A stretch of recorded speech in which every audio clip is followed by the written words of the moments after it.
Tandem Nomads, episode 189. It's typically missed opportunities that start to arise when you are in the midst of perhaps following a partner. So having to stop and start your career, never really being able to get to the fulfilling part of one's own ambitions. And so the frustration, a little bit of the sense of loss and time passing by so quickly, I think come into different factors. And then also just looking at others who perhaps are on different journeys. And I think all these signs, when you start to feel restless and unfulfilled, really point you in the direction of needing to make a shift for yourself. Hello, Nomad Nation. Welcome to Tandem Nomads, the podcast show and entrepreneurship platform where you can find great inspiration and tips to grow a successful portable business and thrive in your global nomadic life. This is your host, Emel Deregi. I'm a business and marketing coach and the founder of Tandem Nomads. Today, I want to talk to you about the importance to take the leap. You might be in that space in your life where you feel like you need something different. Something is missing. You want to make a change, but you don't know what or how. Well, we're going to discuss this with a special guest, Helen Krug von Nidda. Helen, are you ready? Yes, I'm absolutely ready and delighted to be on the show today with you. It is my true pleasure to have you here, Helen. So Nomad Nation, few words about Helen. She is a coach and trainer with over 20 years of global experience in human resources. She has a boutique coaching and training practice called With Helen, where she helps women transition to their desired life and career. Prior to transitioning herself and taking the leap to start her own business, she has built her expertise on people development in the international human rights sector. She was the HR strategic partner at United Nations Population Fund, UNFPA, formerly director of talent management at the International Rescue Committee, IRC, and she also worked for UNICEF, the United Nations organization. What an amazing background that you have, Helen. This is just amazing, all the things you've achieved in the past years. I would love to hear more about your private journey in this. What has happened that led you to start your business and transition yourself? Thank you so much. Well, it's interesting as I hear you sort of reel off where I've worked. I will say that the first transition was really linked from moving to the private sector to the United Nations was about wanting to follow my dream of living in New York. And so that was going to be whatever it took to get there. So that was my first sort of solo venture in an organization. When I was Where were you before you went to New York? I was at Reuters. I was in Switzerland. I was living in Switzerland. And so I had been there, had a wonderful life, but really wanted a little bit more pizzazz. And so New York was the destination. And I was there for a couple of years and then met my husband, who was German. And so I had to leave the United Nations and relocate, transition to something in Germany. So once I was able to move to Germany, I was able to start my coaching certification, which was fantastic because it meant that I could be independent and really run a practice focused on supporting people in transition like myself. And I did that for a couple of years and then decided that, quite frankly, loved New York far more than Berlin. And so I then had the leap of going back to New York. And this time my husband followed me as the trailing spouse. And I then established another work position within the United Nations once again. My husband also found work for himself in the US. And I really stayed in New York, employed at the UN up until about a year and a half ago, when I decided that I was going to just leap into the long dream of wanting to coach women, and particularly women in career and life transition like myself. I had gained the tools and experience and insights from coaching people in organizations. And so that was the idea behind it. Wow, what an amazing story and courage you had to take the leap, more than once, actually. So you do have a kind of some personal experience as well. Yes. On top of your tools of taking that leap and having that courage. I want to jump in right away into painting the picture. What happens when when we feel like something is missing. So what are the signs that one should look for to know if it's actually time for change? Yeah. Do you know, so if I think back to my experience of being in Switzerland, which was, quite frankly, a delightful one, I found myself really, bored is probably too strong a word, but unfulfilled, looking at the elements around me that really were not feeding my soul. So culturally a little dry, routine, just not excited about things anymore. And I do think that the women that I coach, that I come into contact with, often tell me that they feel unfulfilled and that time is just running by, and a little bit of sadness, disappointment, but also envy of what others around them might be doing. So there is that envy, and yet you feel as though there's a bit of shame around actually saying, I wish it was me. So I think when you start feeling sort of alone, that you cannot share what's really on your heart, that's definitely a sign that there's something that needs to be shared and needs to come out. That's very good. And I hear a lot of, especially as I work with so many expat spouses who tell me the words like, I feel left behind. Oh, yes. And this is something that I don't know if you've heard often, or feeling like it's time for me now. I feel like I've done my job. I took care of the kids. Now it's my time. And I feel, where did all these years go by? Absolutely. And I love that you say that, because not only is it, where's the time gone by, but almost, where's my reward? Because as nurturers, I'm not sure that we get much of the value back in terms of the investments and the sacrifices that are made. And at some point, for many women, it's just this realization of, well, who am I in this story? I've nurtured everyone else. And what do I do now? And I also want to add that so many of the women a number who are either trailing spouses or living that, that dual lifestyle, have been quite educated. And so to not be able to act upon what you have either been through or learned, or the different degrees that you've had, is also a frustration that you've had to put aside, perhaps for longer than was expected. So many educated women out there. Yes. So many educated. And that's, I think, what has triggered me as well to start Tandem Nomads, to realize the amount of wealth, of expertise and knowledge just going to waste. And this is also something that I've heard. It's like, I have the feeling all the time and energy I put in my career is just gone because I can't use that anymore. How about those who are not specifically expat spouses? And you've worked with so many type of people who are in transition or want to transition. What is the common thing that makes them start feeling hungry for more and want to change in their lives? So the common thread is what I would call either a disorienting dilemma, meaning something unexpected has taken place, whether it's kids are leaving sooner than thought, or there's another job switch because one of the two has to leave. So I feel like a disorienting dilemma where it is an unexpected event. The other piece is simply also age. There comes this cusp. So whether it's a situation that was unexpected or a sense of time, those two have, to me, been the ones that have led. But mainly, I would say there is an event that has triggered something, a realization. Yeah, so good. That's so true.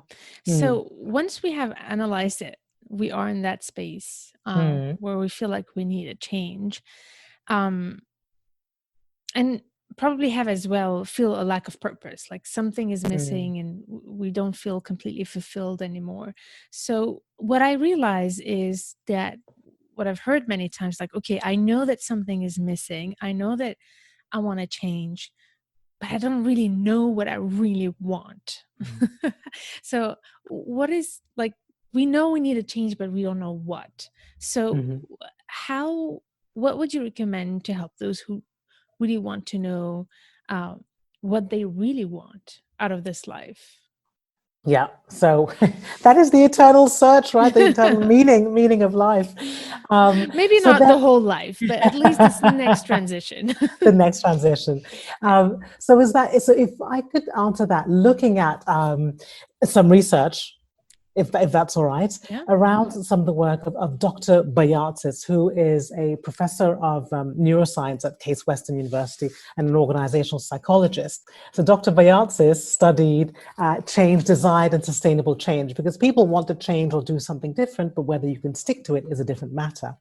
And Dr. Bayatsis talks about 5 experiences that allow you to even start helping you along the path of what you want to do. And the very first thing is really doing something quite simple that people perhaps don't take to heart too much, is this element of self-reflection, right? So you need to be able to cut out the noise and block time for yourself, like with anything, just as if when you're getting on the plane and they tell you, please put on your mask first. We do need to give ourselves an oasis of time and space for a little bit of self-assessment, right? Because there's no way that you can decide what you want to be doing if you're only looking at the competition, as they would say, or others, because that's not actually, your life is your own. It is not the neighbors, it's really your own. And so to get really clear on that, taking the time to do some assessments and understanding how that could go about is extremely important. So, for example, Amel, you talked. I know that you are launching this wonderful, ideas accelerator, which really gives people the chance who have no idea of getting a clearer sense, and I'm sure you'll say it better than I do, of what they might even want to explore. Yeah. And so, knowing who you are now is essential. That's the first step. The other element is also around having a vision for yourself of what you might want to experience. So rather than saying, well, I want to be something, how about just asking yourself, what do you want to experience in this lifetime, right? Because what you want to experience allows you to be writing things down, such as, I want to experience living somewhere, or community, whatever that is. And by writing those down, you start to see some themes emerge, right? And that is a really interesting guidepost for what you might want to be seeking for yourself. And I feel like that is a starting point to get people out of the stuck rut. Yeah. Because we all want to experience something, right? Yeah. So I love the fact that you're talking about experience instead of what do you want to do or who do you want to be, which is such a big question, but rather what do we want to experience? I love that. It's such a great shift to have. So the first is assess. Let me make sure the first point is to assess where you are now. Do you have just a quick tip on how to do that actually? So very quick tip is I would literally ask people around me, right, what they see of you. So what do they love about you, for example? Simon Sinek says that in his question, I think it's called Finding Your Why. The big why. Just ask them, what do they love about you? That is a really potent signal of like, well, what is it? What are some of the things that people are seeing, how you impact, how you show up in the world? So I would start with that. And then I would certainly take some, assessments, to your point again, of what you're doing, but then just some online ones. There is one called Via Strengths, that is a free website. Yeah, we can actually, let's mention those resources. I'll put them in the show notes of the episode. So Nomad Nation, we are going to mention a lot of resources in the show notes. So if you want to find them, go to tandemnomads.com/189.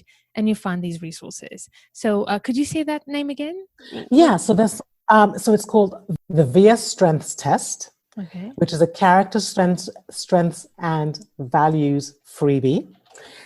One can also do Gretchen Rubin's The 4 Tendencies, which is the personality profile, also free, wonderful to get a sense of what is your style, how you work with people. There's also DISC, and you can do the free version. Tony Robbins has a free version that you can do. And that's just worth doing and getting a sense of, well, what are some skills that I think I might be needing to use? And so those are sort of the free versions. Then, of course, you can go much deeper and perhaps look into Strengths Finders, the Gallup report, which is an amazing tool as well. Excellent. So we'll put those resources in the show notes of this episode. So let's go back up a little bit here. You talked about those five steps. Can you just, can we go back to them? Because we kind of stop in the middle. We said the first one is like analyze where you are now. The second is figure out what you want to experience, correct? So once we have done that, what's the next step? Absolutely. So once you sort of know where you're at today and your future self, or what it is that you want to experience. And by the way, you can also reverse those two. I would probably say that I would start with what do I want to experience, and then work back into where am I now? Because I think that gives you a better foresight in terms of number 3, which is exploring your learning agenda, or what do you need to bridge the gap between today and that wonderful vision of what it is that you want to experience. Can you give us an example of that? Like how? So for example, yes. So I can give you a personal example. I was living in Geneva, as I mentioned, and my dream was to live in New York. And I had a vision of myself in New York doing something in human resources, which was my area of expertise, living in the village. Like I had done a vision board, I had everything sorted out. And my current reality was that I was in an HR position, but I was in Switzerland and I did not have a visa. And those are sort of the things. And I really didn't know how to do that. So my learning agenda was, well, what is it that I need to bridge that gap? And one thing that I found was I need help.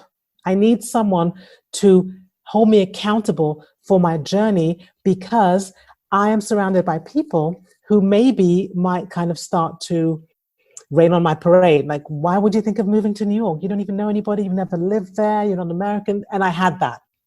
So I got a coach. That was the first thing I did. I knew that I probably needed to brush up on my CV. So I got support with that. And I'm saying, like, you kind of look at, well, what are some of the steps? And quite frankly, for me, the coach was the best one, because it was my cheerleader in the corner that I needed more than anything, because the voices of reason or another reason were giving me different messages. That's amazing. So are these the 5 steps? No, so that's step number 3 is the learning agenda. Step number 4, which I'm kind of touching on, is identifying your network. Because obviously, in anything that you do when you're looking to do a transition, you are never doing it alone, and it is clearly impossible to do it alone. And you do need a support in your network, which can be, friends, but ideally you're looking to find a community, a like-minded community that can help you in your journey, right? So you need to engage a network. So that's really looking at who are the cheerleaders in your corner, right? Who can support that piece. And the 5th one is experiment and test. So, say for example, you maybe needed to do an additional certificate in something, let's say accounting, right? So maybe you go and volunteer somewhere because you want to start practicing those skill sets in an organization while you transition to something else. So that's the 5th one, which is about experimenting and testing. And and so those are the five experiences that really help to help people achieve and sustain a desired change, because it's constantly going around. I do find that part of actually proactively searching for what we need to learn really important. And that is a part that a lot of people do, like, do it in a not so proactive way, like doing some Google research, talking here and there, but actually sitting down and say, what do I need to learn, or what support do I need to invest in to bridge the gap between where I am now and where I want to be? And I think this is a huge takeaway for me from what you're saying here. And obviously this is where we come in, because that's where people come get help to reach those goals. But one thing I want to address about that message, what is the message you have for those who might be hesitating to invest in themselves during that time? Because I think that is the difference for me between those who succeed and those who don't, are those who actually take action and invest in the support they need. But what needs to happen to actually find that strength and courage to do that leap and start that investment? Honestly, and the fact that you said the word invest, to me, like, that is it. If you are truly in this with both feet in, you have to invest for anything to change, because there is no way that there's no shortcut, by the way. You look around at any person who's ever been successful, they have had to invest blood, sweat, and tears and be comfortable with the uncomfortable. And there was research done a couple of years back around women of all different nationalities and what makes them succeed. And what I loved about it was that these researchers found that persistence, connection, and passion was the thread for all of these women. And so you can be on the fence, and you can also learn for yourself. So, for example, with digitalization, there is so much free information, right? Seminars, webinars. So I would say, if you're on the fence, keep going on there and take the freebies and listen, because that's when you start to understand how big your gap is. I think it gives you an overview of, well, this is clearly, if I need to go to the next level, right? And surround yourself with people who are also doers and movers and shakers. That's how you get, the community. That's the reason why we have the Tandem Nomads community. So Nomad Nation, if you're feeling alone in this journey, hop on this community, Tandem Nomads. That's free. It's on Facebook. So make sure to join Tandem Nomads Facebook group, where we have a bunch of other people just like you, looking to build their own source of fulfillment and revenue, something that excites them and makes them want to wake up every morning looking forward for the rest of the day. So and feeling like they're making an impact. So make sure to check that out on Facebook. Look for Tandem Nomads Facebook group and all the information as well in the link. But I do think that community is really important, because being alone in this is one of the things that get people stuck. And for me, it's a vicious circle, because the more we realize that we want to make a change, and then, okay, that's great. We start doing some research, we get excited, we look forward, we start finding so many resources, but then time flies and we keep circling around all those resources, but don't take action on it. And sometimes having that accountability from other people, either a mentor, a coach, but as well as like-minded people who actually keep you motivated and get you to take action as well. And I just wanted to underline what you just said, which is the accountability piece, because again, research shows that just by having an accountability partner, you increase the likelihood of getting to where you want to go by about 60%. So you have someone who is just right there behind you at the side, but helping you along, because that's the issue that most of us have, is that when something gets uncomfortable or is unknown, it's much easier to fall back into what we know, right? The regular habits. And so to get over that bridge, you really do need an accountability partner, be it in the form of a community or an individual. I had another thing that you talked about that I think is super important, and that we rarely hear about that, is the fact of needing to test things out. And it's not like you find the answer and that's it and you move forward. Is to actually know that this journey is going to be a learning journey. I always say, even entrepreneurship, when my clients come in, they expect to put in a marketing strategy and then they're done for life. So this is not how it works. Running a business is like a human being. It has its ups and downs, and it has a lot of learning curves, and it requires a lot of testing. Tell me about, when you work with your clients, what are the kind of things that you invite people to test out? Like, if you have any examples of things they can test.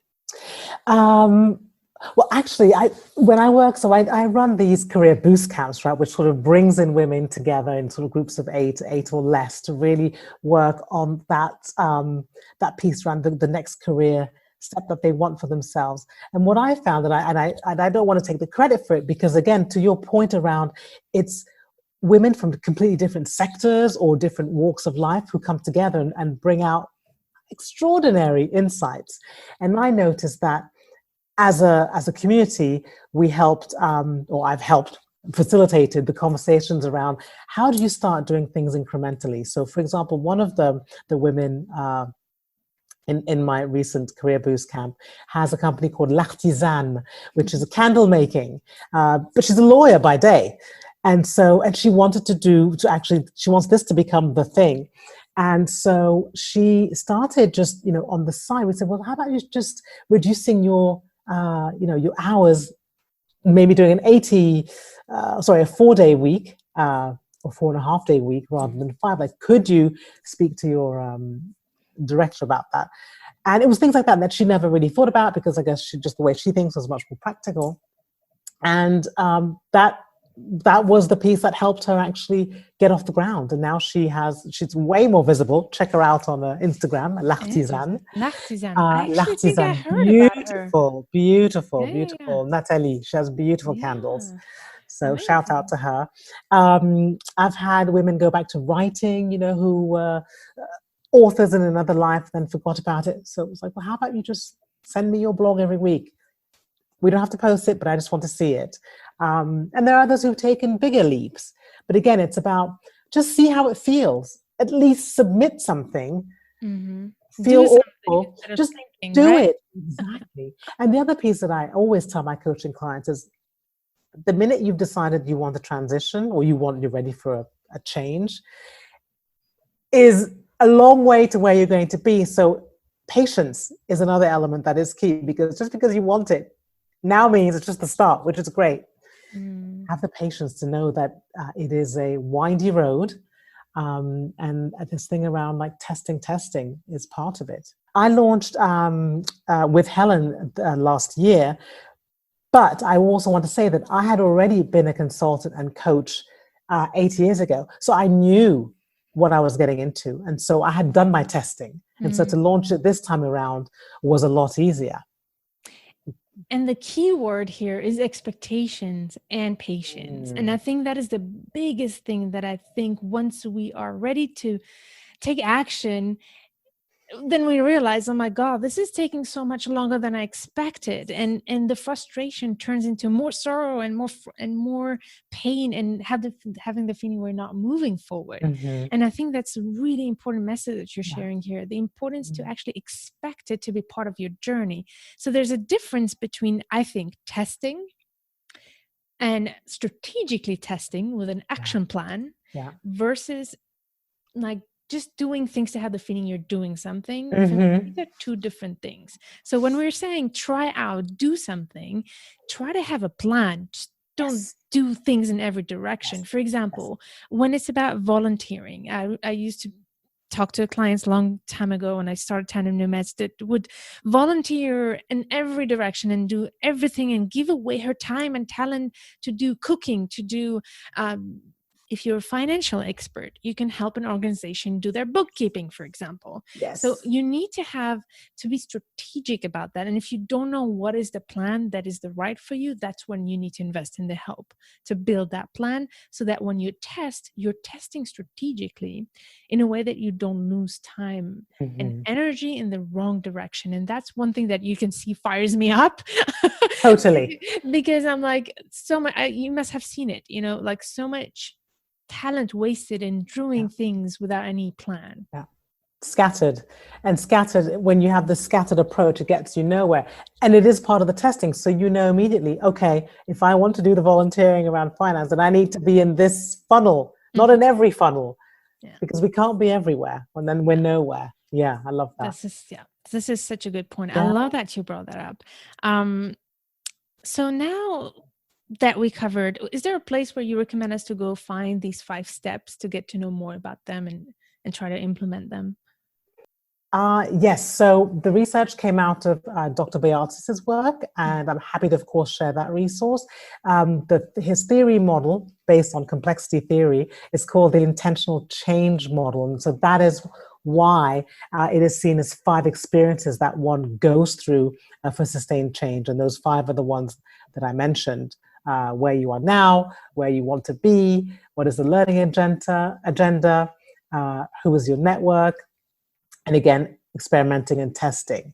Now, one thing that I didn't mention is that in order for sustained change to happen, you have to be able to also know how to keep yourself in positive spirits, right? Because we tend to, especially now with all that's going on in the world with COVID and everything else, our brains are, over wide and quite stretched and stressed. And so that actually often also stops people from wanting to move into action, because we are functioning under survival mode, which is, the amygdala firing up and just telling you, be safe, be safe, be safe, which is not helpful to be able to have any kind of motion and openness. Whereas if you are able to do a couple of things such as mindfulness, taking a walk in nature, spending time with family and friends, you're able to lift your spirits up, which opens your creative mindset.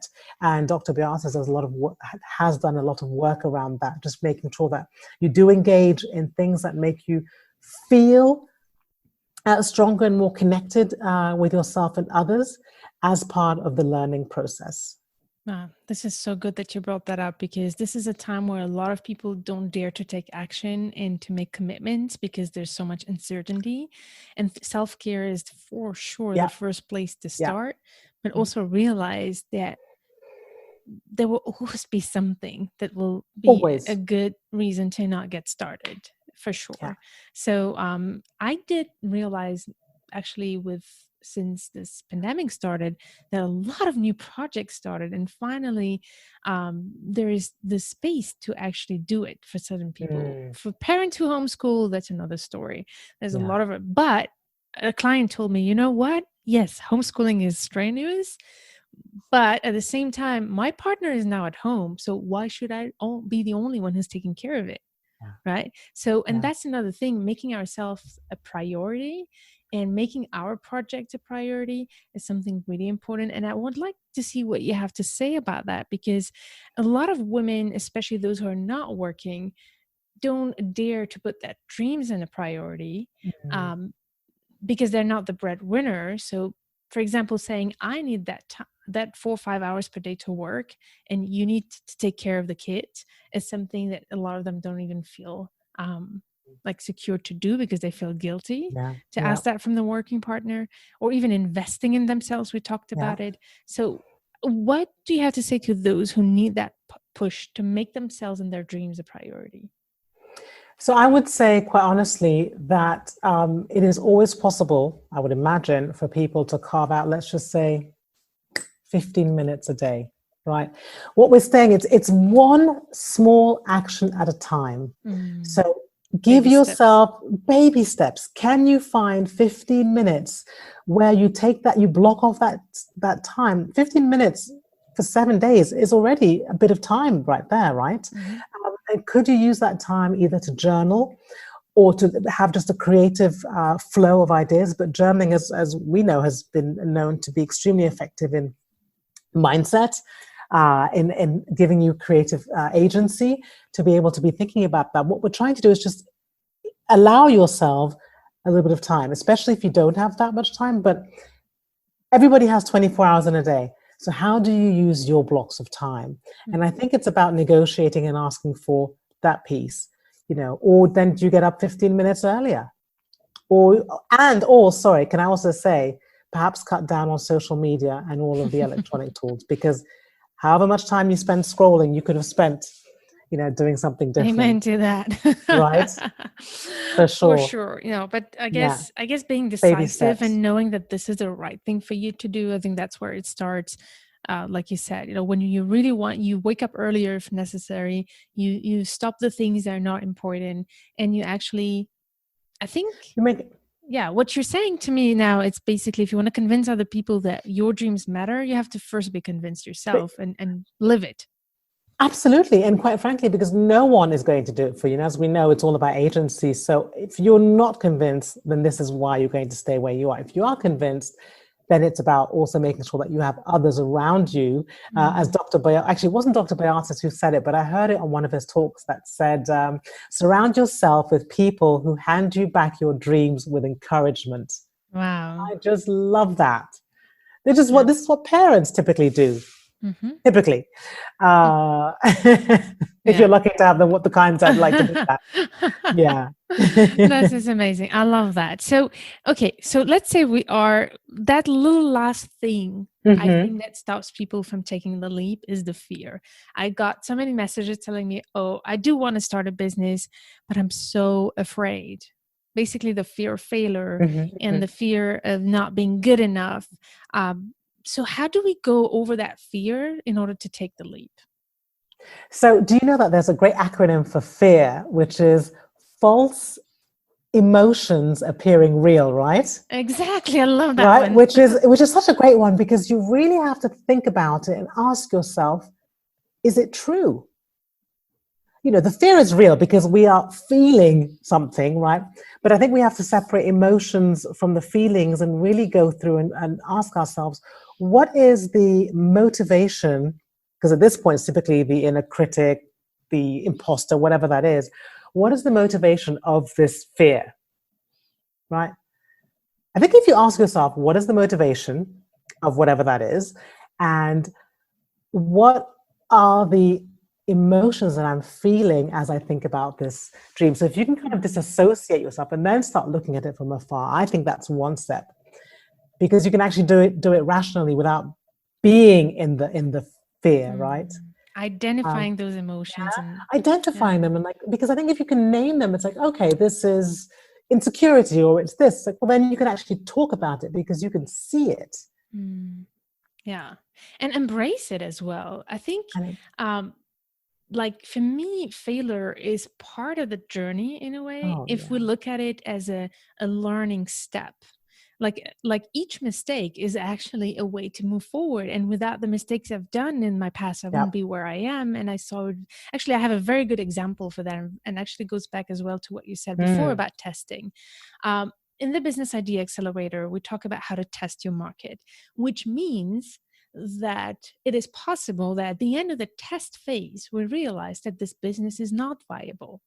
And I did have a client who did take the Business Idea Accelerator, and she went through the test phase, and the test phase has shown that the business idea was not viable.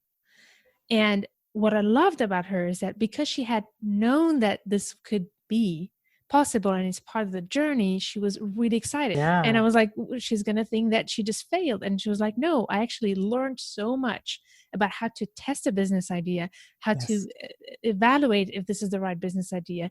And everything I learned, I can use it again for the next idea. And I was like, oh my God. Yes. And can I just tell you that makes me think of my career boost camps, which I used to do in person in Manhattan, which were great because then you can get people together and all of that. And then boom, pandemic hit. So that business idea has gone out the window. And so I pivoted to having it online. Oh, wow. But then that's a completely different sell, because I have no idea who's going to show up and whatever. And so I had less people than I wanted. And I was so embarrassed. I was embarrassed, mortified, didn't know if it was even worth running. I ran it anyway, and we just finished it. And it was one of the best ones. The intensity of a small group, but also it made me realize how to basically redesign or improve it for the next cohort, because it actually needs to be much longer. There needs to be different exercises. The feedback that I got from this project helped me so much in terms of being able to provide a better business I love this idea or setup. Yeah. So, and I was really quite ashamed to sort of have a low turnout as it was. And there it was. I appreciate this so much, Helen, that you tell us this story, because it's like how you're embracing this so-called failure into actually an opportunity to learn and to grow. And is actually, thanks to that, you'll be able to know what's the right thing to do next time. The data that I collected from this boost camp, I would never have gotten it otherwise. You couldn't ask people. Yeah. That's you had to go through it. Yeah. Wow. So we covered a lot of things here. Is there anything else you think that we should share to those who want to make a transition in their life and are afraid to take the leap? Yeah. Or don't know how to do it? Well, I don't want to keep pushing, but I do think that taking something like your Business Accelerate idea just helps people being with other women. I think that that's key. So I want to say three things. One, I think a Business Accelerator idea is fantastic. I think if you're able to find a mentor, which doesn't have to be someone either that you work with, but just someone perhaps who is in a field that you're interested in, is extremely helpful. And because that has shown that women who actually are mentored are more successful typically because they get sort of guideposts along the way. And the third thing is, and I actually have a freebie to share, is using something called the coaching GROW model, right? Which is GROW, goals, reality, options, and will, which is something you can do at home just to kind of talk yourself through the process of looking at what is an action you might want to take. So it has a series of questions that you answer for yourself. It kind of helps you work through some blockages that you might have around a goal. So I think that those are three things that I wanted to leave you with. Oh, this is really good. So we'll put that in the show notes of this episode. How did you call it once more? The GROW model, GROW. Yeah. Excellent. Absolutely. Well, thank you so much. Nomad Nation, we gave you so many references here. So I'm going to make sure to put them all in the show notes of this episode on tandemnomads.com/189. Before we say goodbye, Helen, could you please let us know a little bit more about how you help your clients and what kind of services do you have? Yeah, thank you. So I support women, female global citizens, of course, transition. And I do that by working with research that I'm undertaking at the moment around shifting lifestyles around career and life. And so I do a lot of one-on-one coaching. And I also coach in French. And I also run career boost camps for women who want to work in a community to work through some adult learning principles, which basically cover experiential learning. So all of my programs are around really putting you in situations and exchanging ideas. So that's the kind of work that I do. Amazing. And where's the best place to find you? www.with-helen.com. And on Instagram, it is with Helen NYC. Excellent. Fantastic. Thank you so much, Helen. This was really insightful. I loved having this conversation with you, and I look forward to following your journey. Thank you so much. Have a lovely day and all the best to everyone. All right, Nomad Nation, I hope you had a great insights and great value from this episode with Helen. Make sure to check out her website and all the resources she put up together for you on tandemnomads.com/189. Stay tuned to turn your challenges into great opportunities.